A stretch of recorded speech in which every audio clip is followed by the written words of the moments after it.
Pak Agus, waktu itu Bapak kan juga Ketua KPK, ya. Dan sekarang pimpinan KPK itu dianggap sebagai mereka yang penuh kontroversi, justru dan dijadikan sebagai alat politik kekuasaan. Maaf, ini perlu saya ungkapkan karena semuanya harus jelas, dan saya pikir baru sekali ini saya mengungkapkannya di media yang kemudian ditonton orang banyak. Bicara pada beberapa teman sudah, tapi kepada media seperti ini belum. Mohon maaf, kenapa saya kemudian tadi di depan juga menyoroti tone of the top, keinginan Pak Jokowi itu kemudian perlu juga menjadi perhatian kita. Saya terus terang pada waktu kasus IKTP, saya dipanggil sendirian Oleh Presiden.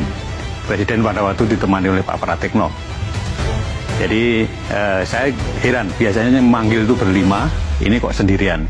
Dan dipanggilnya juga bukan lewat ruang wartawan, tapi lewat masjid kecil itu. Jadi dijemput dari sana. Nah itu di sana, begitu saya masuk, Presiden sudah marah. Presiden sudah marah, menginginkan, karena baru saya masuk itu, dia sudah teriak, hentikan. Kan saya heran, hentikan, yang dihentikan apanya gitu kan. Setelah saya duduk, ternyata saya baru tahu kalau yang suruh hentikan itu adalah kasusnya Pak Setnov. Ketua DPR waktu itu? Ya, Ketua DPR pada waktu itu mempunyai kasus IKTP, supaya tidak diteruskan. Nah, sprindik itu kan sudah saya keluarin 3 minggu yang lalu, dari Presiden bicara itu. Sprindik itu tidak mungkin, karena KPK tidak punya SP3, tidak mungkin saya berhentikan, saya batalkan. Ya, kemudian karena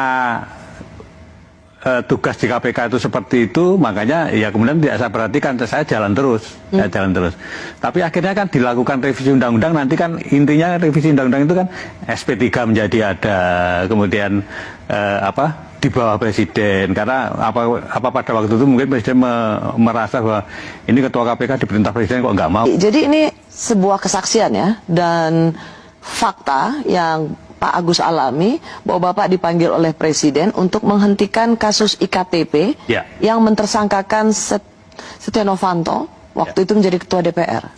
Bapak bersaksi itu ya? Saya bersaksi. Saya bersaksi, dan itu memang terjadi yang sesungguhnya. Saya alami sendiri. Saya awalnya tidak cerita kepada komisioner yang lain, tapi setelah beberapa lama itu kemudian saya cerita. Apa yang Bapak jawab ke Pak Presiden ketika Bapak Presiden mengatakan